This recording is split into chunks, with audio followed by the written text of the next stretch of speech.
Ces gens-là, ils n'ont pas de famille. Je me permets d'être leur famille.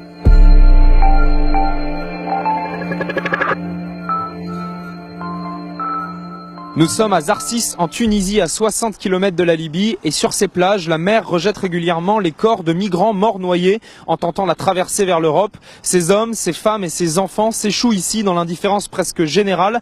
Mais un retraité tunisien, un ancien pêcheur, a décidé de consacrer sa vie à ces anonymes en prenant soin de leurs dépouilles.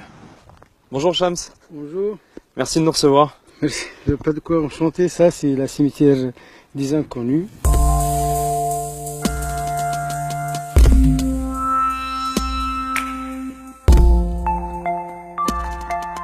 C'est vous qui faites tout ici. Vous enterrez les corps, vous entretenez le cimetière. C'est moi que je fais tout. Avec le garde maritime, on récupère sur la plage les corps. Et après, on va essayer avoir l'autorisation du procureur, l'autorisation d'enterrement. Qui sont les gens qui sont enterrés ici dans ce cimetière? Ce sont tous des subsahariens, non identifiés.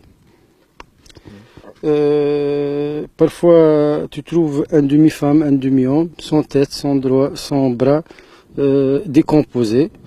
Ces gens-là, ce sont tous qui sont passés par la Libye. Et qui ont pris un bateau pour essayer de rejoindre l'Europe. Ce sont les bateaux de mort. Est-ce que vous avez déjà enterré plusieurs personnes en une seule journée? En 2017, au mois de Ramadan, chaque journée, on a arrivé dans une journée 5 cadavres. Tous les jours? Tous les jours, chaque jour de Ramadan, on enterre.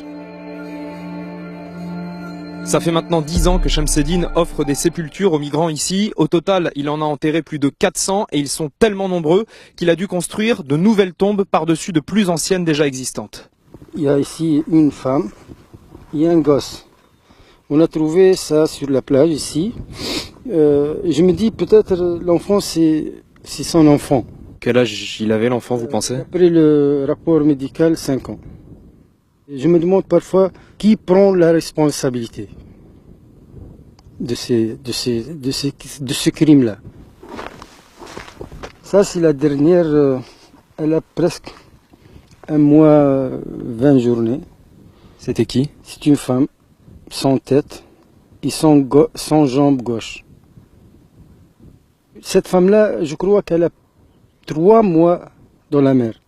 Vous vous rappelez de toutes les personnes que vous avez enterrées? Oui, ils sont tous gravés dans ma tête.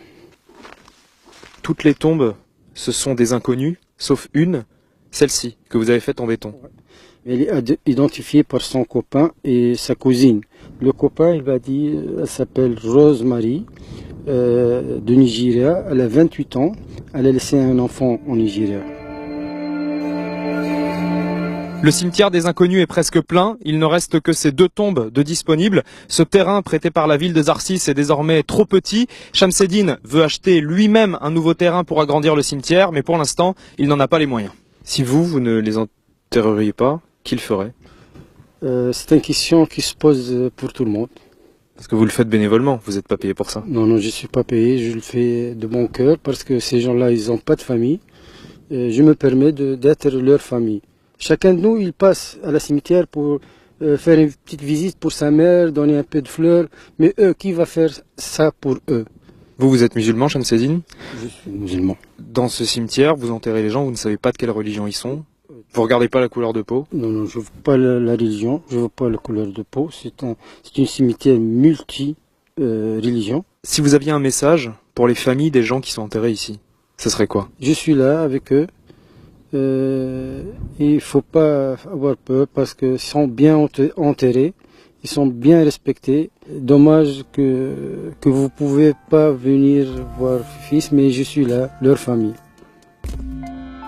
Il n'y a pas que les corps des migrants qui arrivent sur les plages ici à Zarsis, il y a aussi des dizaines de milliers d'objets qui leur ont appartenu. L'un des amis de Shamseddine, Mohsen, recueille ces objets bénévolement et les entrepose ici dans une sorte de musée pour leur rendre hommage. Toutes les chaussures que j'ai ramassées appartiennent à des migrants clandestins. Je les trouve quand on entend qu'il y a eu un naufrage dernièrement, donc je trouve les vêtements et les chaussures. Ça, c'est des chaussures d'enfants que vous avez trouvées sur la plage, c'est ça? Oui, des chaussures d'enfants qui accompagnaient leurs parents. Ce qui me touche aussi, c'est un peu quand je trouve les souliers qui sont un peu rafistolés pour traverser le désert de l'Afrique vers la Libye.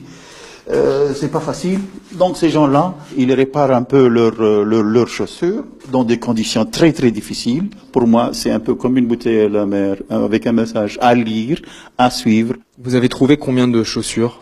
Au total, je crois que ce sont presque 6000 chaussures. Et j'ai presque une centaine de gilets ou même plus. On voit quelquefois, ils sont un peu noués et tout, donc c'était le corps qui sont sortis des gilets, quoi.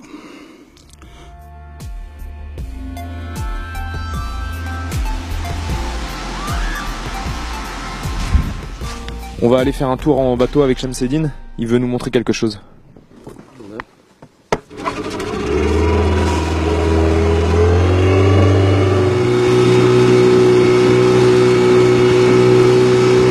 Ça, ce sont des bateaux libyens qui sont faits pour l'immigration clandestine. Tous, ils sont coincés dans cette petite île où il y a l'eau qui ne dépasse pas le 2 mètres. Donc ces bateaux partent de la Libye, ils échouent, ou ils font naufrage en Méditerranée, et les courants ramènent ici les bateaux et les corps. Oui, ils ramènent les bateaux et les corps. Combien de migrants les passeurs mettent sur ce genre de bateau? Ce genre de bateau, 400. 400 personnes? Oui. 400 personnes. Tous accroupis, ils sont un après l'autre, des lignes accroupies comme ça. Et là-dedans, dedans le bateau, ils mettent aussi des immigrants. Il y a parfois des gens qui meurent étouffés dans l'intérieur, avec l'odeur de gasoil, le fumet de choquement et le manque d'oxygène. Des bateaux comme celui-ci utilisés par les passeurs, il y en a des dizaines ici, près de 40 juste dans la zone où on est. Et on ne sait pas ce que sont devenus les migrants qui étaient dessus. Est-ce qu'ils ont été sauvés par des gardes-côtes ou des associations, ou est-ce qu'ils se sont noyés? Impossible de savoir. C'est quoi votre sentiment? C'est de la colère contre l'Europe? Contre qui? C'est un grand colère contre l'Europe. C'est un grand colère.